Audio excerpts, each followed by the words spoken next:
Tuan Rizik Syihab ceramah di ziarah kubur Banten di Makam Waliullah Maulana Hasanuddin Banten.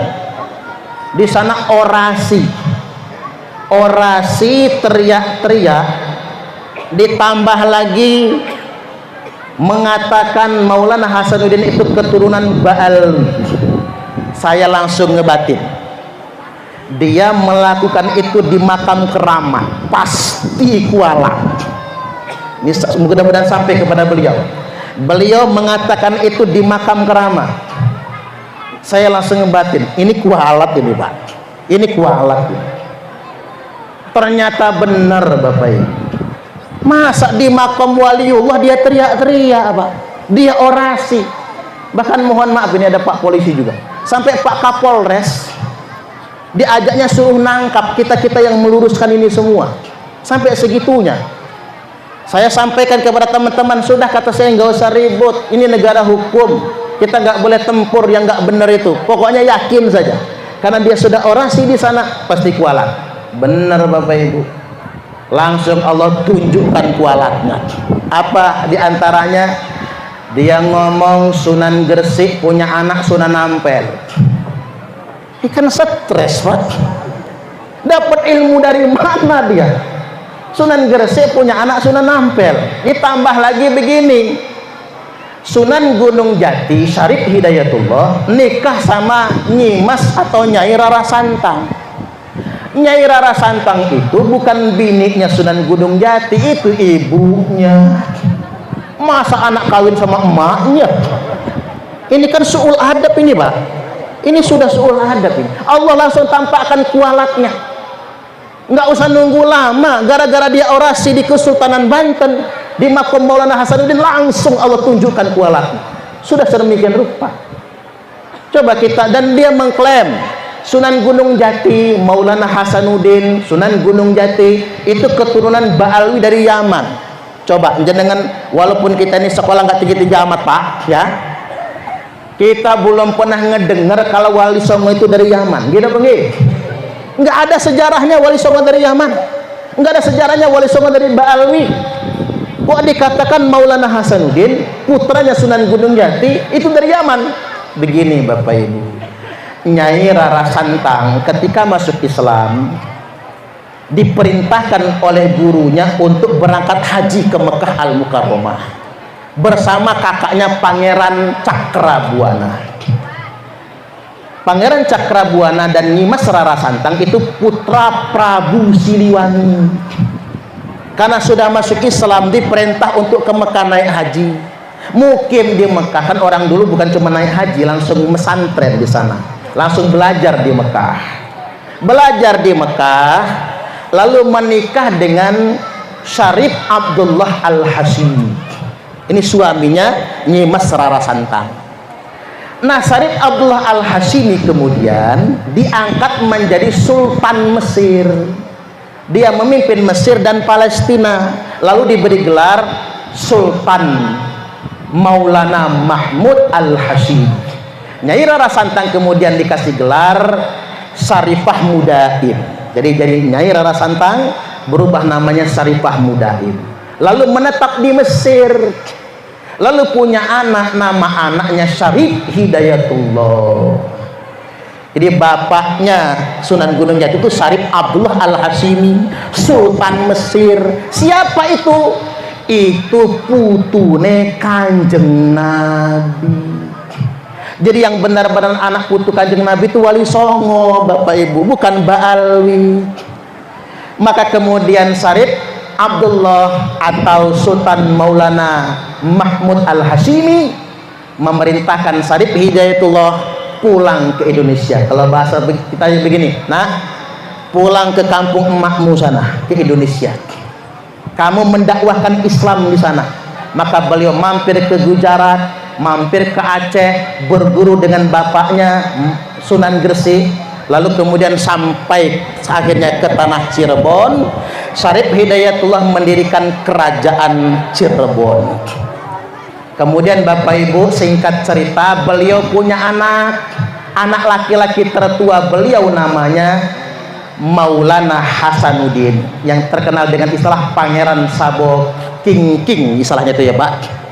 Kemudian setelah menjadi sultan, Sunan Gunung Jati menyerang kerajaan Sunda, merebut Banten, maka didirikanlah kerajaan Banten dengan raja pertama Maulana Hasanuddin, Sultan Maulana Hasanuddin. Dan Syarif Hidayatullah alias Sunan Gunung Jati melihat ada cahaya yang menjulang sampai ke langit. Cahaya itu menjulang sampai ke langit, maka cahaya itu dikejar. Sampailah beliau di Tanah Lampung. Sampai di Tanah Lampung, lalu ke kerajaan Pugung yang ada di Pugung Raharjo, Lampung Timur, Keratuan Pugung, dan menikahi putra dari Keratuan, putri dari Keratuan Pugung. Anak tertua perempuan Keratuan Pugung nggak mau menikah dengan Sunan Gunung Jati karena anak perempuan tertua harus nikah sesama orang Keratuan Pugung. Akhirnya menikahi adiknya. Nama adiknya siapa? Putri Sinar Kaca. Dengan pernikahan terhadap Putri Sinar Kaca, hamil dan melahirkan anak namanya Minah Gejalabidin. Jadi putra pertama Sunan Gunung Jati dengan Keratuan Lampung Pak, itu Minah Gejalabidin. Begitu beliau pulang ke Cirebon, cahaya tadi nggak hilang. Balik lagi setahun kemudian ke Lampung Pak. Kata Sunan Gunung Jati kepada Keratuan Pugung, cahayanya belum hilang. Saya tidak boleh menikahi adiknya Putri Sinar Kaca. Saya harus menikahi anak perempuan tertua. Maka Putri Sinar Kaca diceraikan, lalu menikah dengan Putri Sinar Alam. Tinggal pulang ke Cirebon, pernikahan dengan Putri Sinar Alam, melahirkan Minah Gejalaratu. Jadi Minah Gejalabidin dan Minah Gejalaratu itu kakak adik, cuman beda ibu, cuman ibunya juga kakak adik. Karena nggak boleh menikahi dua saudari dalam satu pernikahan, satu harus diceraikan. Maka setelah dewasa, dua-duanya berangkat ke Cirebon, diperintahkan Keratuan Pugung, cari bapakmu di Cirebon sana, Syarif Hidayatullah. Singkat cerita, Minah Gejalabidin kemudian mendirikan Keratuan Melinting. Minah Gejalaratu diubah namanya menjadi Raden Muhammad Aji Saka. Raden Muhammad Aji Saka cuman dikasih bibit-bibit lada, kopi. Makanya Lampung tanah lado, Pak. Makanya orang Suwo harus nanam kopi, nanam lado. Karena itu kodrat buat tanah Lampung itu, kodrat buat tanah Lampung. Kopi, lada nggak boleh ditinggalkan. Panjenengan boleh nanam yang lain juga, tapi dua itu jangan ditinggalkan. Jadi padi, lada, kopi, itu wasiat dari Syarif Hidayatullah Sunan Gunung Jati. Maka beliau menetaplah di Lampung Selatan, mendirikan Keratuan Darah Putih. Nah, Ratu Darah Putih inilah, ratu itu bukan perempuan Pak, perlaki-laki. Karena untuk adat Lampung dari Saibatin itu kan mesti ratu nyebutnya, tidak boleh raja. Maka kemudian beliau punya cicit, nama cicitnya Raden Intan Kesumaratu I alias Raden Intan I. Cicit-cicitnya inilah yang perang melawan VOC, perang melawan Belanda. Raden Intan I punya putra namanya Raden Imba Kesumaratu II, dan punya adik Dalom Kesumaratu. Raden Imba Kesumaratu II perang sampai Tanggamus, sampai Semaka perang itu Pak, lawan VOC. Panglima tempurnya dari Banten. Makanya Lampung sama Banten pasti temenan, nggak bisa enggak, pasti temenan. Karena ngapa? Kakaknya Raden Muhammad Aji Saka, Maulana Hasanuddin, ngirim orang-orang sakti dari Banten Pak, untuk membantu Raden Muhammad Aji Saka, untuk membantu Raden Intan perang di Lampung ini. Maka selalu begitu. Makanya kalau terjadi perang pasti itu Lampung itu sama Banten, karena kodrat sejarahnya sedemikian rupa. Maka Raden Imba Kesumaratu II ditangkap VOC, dipenjara di Batavia, diasingkan di Timor Belanda, lalu kemudian dibunuh sampai sedemikian rupa. Yang selamat cuman istrinya. karena hamil. Siapa yang dikandung? Yang dikandung oleh istri Raden Imba Kesumaratu II adalah Raden Intan II atau Raden Intan Kesumaratu II. Inilah pahlawan nasional asal Lampung yang perang melawan VOC ketika Belanda membawa orang-orang Yaman, termasuk Mufti Yaman Habib Usman bin Yahya, Pak, nyuruh kita ditunduk sama Belanda. Apa kata Raden Intan II? Iris dulu tangan, kau darahmu putih, kamu pantas ngaku cucu Nabi, tapi kalau masih merah nggak perlu membangga-banggakan kamu cucu Nabi kalau untuk tunduk kepada Belanda sang penjajah. Segitunya Bapak Ibu, sampai kemudian beliau gugur di medan tempur di usia kalau nggak salah 22 tahun. Masih muda beliau, Pak Raden Intan II, makanya nggak punya anak. Karena beliau gugur, maka silsilah keratuan darah putih dimasukkan ke pamannya Dalem Kusumaratu yang punya putra namanya Raden Muhammad Jamil, yang sampai sekarang masih ada, Pak, di Kuripan sana itu. Maka dari itu Bapak Ibu, ingin saya sampaikan pada kesempatan kali ini, kuat indikasinya, sangat kuat indikasinya, keturunan Raden Intan I atau keturunan Datu Darah Putih di Lampung atau keturunan Raden Muhammad Jamil yang ada di Keratuan Darah Putih, terindikasi kuat adalah dzurriyyat Rasulullah sallallahu alaihi wasallam. Nah, hari ini kita nyembah-nyembah sama cucu palsu, yang asli malah kita abaikan. Halo, halo, halo. Mengapa ini penting untuk saya sampaikan? Hari ini di Indonesia Raya tercinta, ada orang yang ngaku-ngaku anak cucu Nabi. Kalau ngaku berarti bukan ya, Pak? Ngaku-ngaku ahlul bait Nabi, ngaku-ngaku putune Kanjeng Nabi. Hari ini ada orang-orang yang ngaku-ngaku anak cucu Nabi, tapi kerjanya hubbud dunya, hubbul mali wa jam'ud dunya. Mereka mencintai harta, tomak dengan harta, gila dunia. Kerjaannya flexing. Tahu flexing, Pak? Flexing itu pamer kekayaan. Pamer mobil Ferrari, pamer rumah mewah. Habis itu demo, dia ngajak orang demo, dia dapat duit, dia tambah kaya, yang demo kelenger, Pak. Flexing.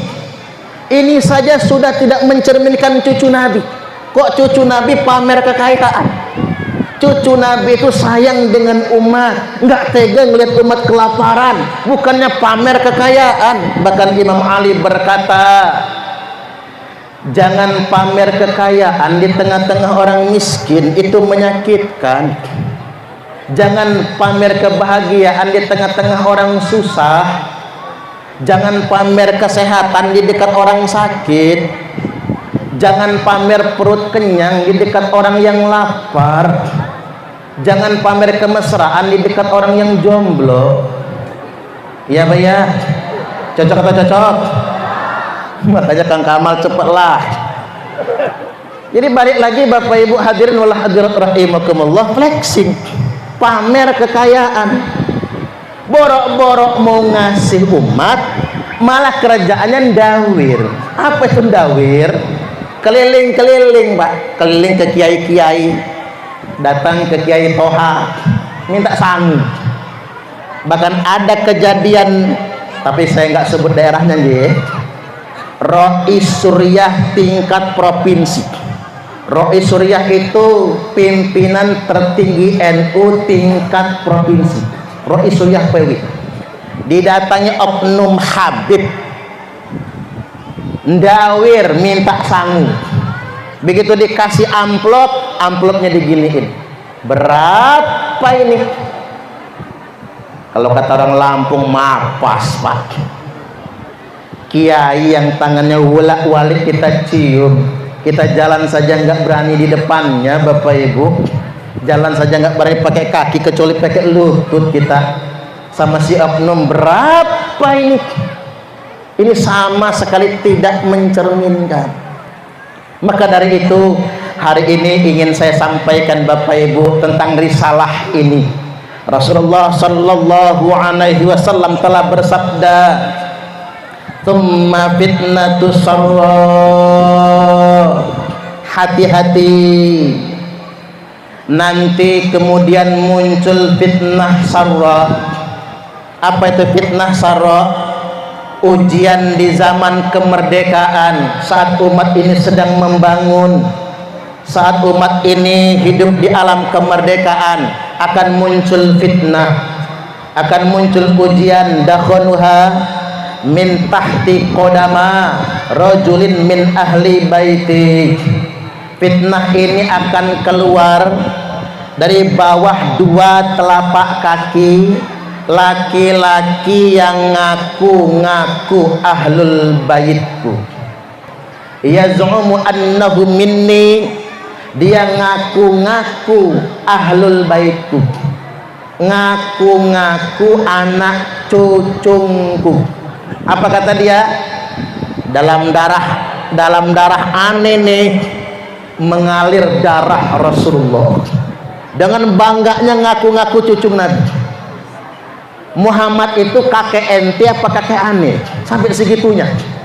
Yaz'umu annahu minni walaysa minni, dia ngaku-ngaku anak cucungku padahal dia bukan anak cucungku. Wa innama awliyaiyal muttaqun, sesungguhnya semata-mata anak cucungku, wali-waliku hanyalah orang-orang yang bertakwa. Halo, dihaluin biar nggak ngantuk Pak. Nggak apa-apa, agak serius ngajinya ya, didengerin ya. Begini, ternyata sudah disinyalir oleh Nabi. Disinyalir itu bahasa Indonesianya apa ya Pak ya? Ternyata sudah diprediksi oleh Nabi, sudah dikira-kira nanti di akhir zaman akan ada yang ngaku-ngaku anak cucu Nabi padahal palsu, padahal bukan, karena dia nggak pantas ngaku-ngaku anak cucu Nabi. Nah, ini yang benar-benar harus kita garis bawahi pada kesempatan kali ini. Orang-orang yang ngaku-ngaku anak cucu Nabi wajib menunjukkan bukti. Sekarang begini, buat keluarga besar Nahdlatul Ulama dimanapun Anda berada, sekarang sejarah NU sudah disimpangkan orang Pak. Sampai kemarin Ketua Umum PBNU Kiai Haji Yahya Holil Stakuf mengeluarkan instruksi terkait dengan sejarah NU yang sudah disimpangkan. Ternyata ngapura bukan cuma sejarah NU, Ansor juga Pak. Ada oknum yang mengatakan Ansor itu didirikan oleh Habib dan Habibah. Padahal Bapak Ibu, mungkin kan waktu Ansor pertama kali didirikan, wakil ketuanya bernama Abdullah Ubaid. Gara-gara wakil ketua Ansor pertama namanya Abdullah Ubaid, akhirnya dituduh Ansor didirikan oleh Habib Habibah. Ini sejarah sudah disimpangkan. Maka dari itu Bapak Ibu, beranjak dari berbagai macam penyimpangan sejarah Nahdlatul Ulama, sejarah Ansor, bahkan sejarah bangsa Indonesia. Jenderal Sudirman dihabibkan, Imam Bonjol dihabibkan, dan lain sebagainya.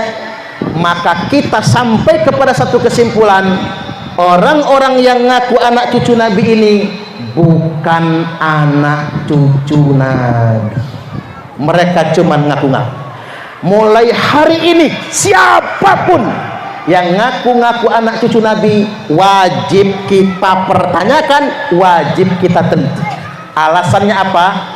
Al-Hafiz Ibnu Hajar Al-Haytami, seorang ulama besar dari kalangan mazhab Syafi'i, berkata, yambaghi likulli ahadin ayyakuna lahu ghiratun fi hadzal nasabi syarif wa dhabatahu hatta la yantasiba ilaihi sallallahu alaihi wasallam ahadun illa bihaqqin.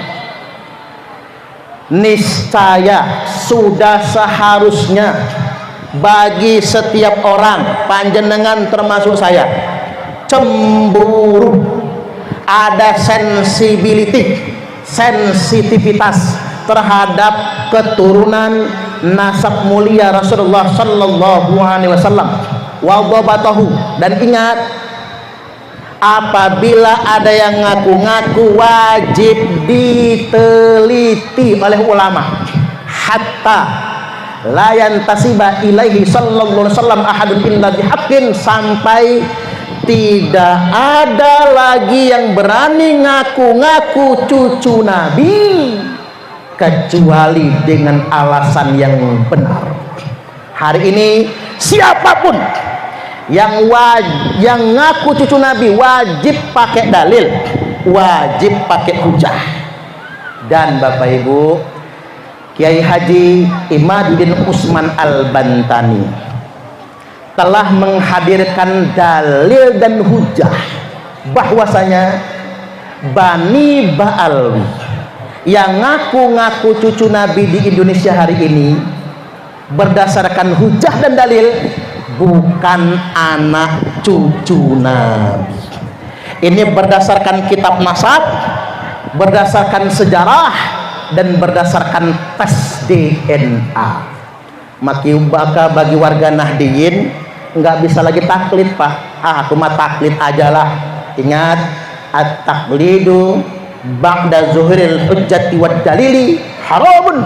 Taklid setelah nyata dalilnya, nyata hujahnya, taklid menjadi haram. Ketika hujah dan dalil yang menyatakan putusnya nasab Ba'alwi sudah datang, kita tidak boleh taklid lagi. Halo, halo. Pokoknya nyambung dengerin aja, Bu. Pokoknya ini buat yang santri-santri nih, masuk kuping kanan bablas kuping kiri nggak apa-apa. Tapi nanti pas mau tidur dengerin lagi versi YouTube-nya biar lebih jelas lagi. Baik, saya lanjutkan. Emang nggak boleh ngaku-ngaku cucu Nabi? Nggak boleh, haram hukumnya. Orang yang ngaku-ngaku cucu Nabi kena 2 dosa berdasarkan sabda Nabi. 1, dia telah berdusta atas nama Nabi. Man kadzaba alayya muta'ammidan faqad kafar. Barang siapa yang telah berdusta yang disandarkan kepada saya, kata Nabi, kafir dia. Ngaku-ngaku cucu Nabi padahal bukan, itu bisa kafir itu, Pak. Hati-hati. Yang kedua, manidda'a qauman laisa lahu fihim nasabun falyatabawwa maq'adahu minan nar. Barang siapa yang ngaku-ngaku saya keturunan dari kaum itu, laisa lahu fihim nasabun, padahal dia bukan dari kelompok itu, bukan dari kaum itu, maka fal yatabawwa maq'adahu minan nar, maka silahkan dia ngapling sendiri tempat tinggalnya di dalam neraka. Awas. Makanya begini Bapak Ibu, klan Ba'alwi di Indonesia ini korban nenek moyang mereka.